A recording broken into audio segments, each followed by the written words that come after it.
Я скажу, в общем, что получается.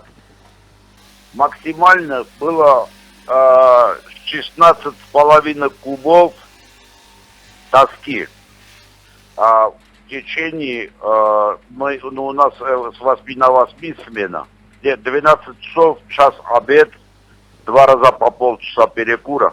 Пилим в основном елку и пихта в данный момент. И что заготовили, те и это самое расходуем. С этого лесозаготовительного участка они идут валом. Здесь сортируют на месте.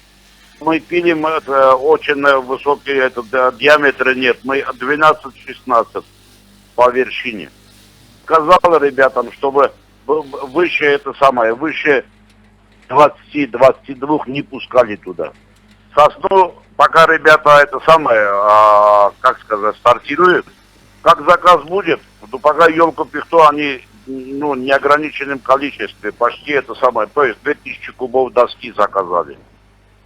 То есть его надо тоже пить, это считай 2-3 месяца надо пилить. Зимой пилить все прекрасно, а вот летний период у нас всегда проблема. Ну видите, тут дело в том, что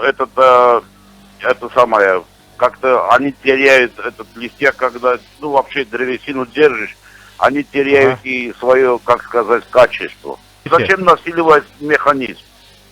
И могу обрадовать, шеф решил, наверное, еще одну линию покупать у вас. Я думаю, ближе к осени.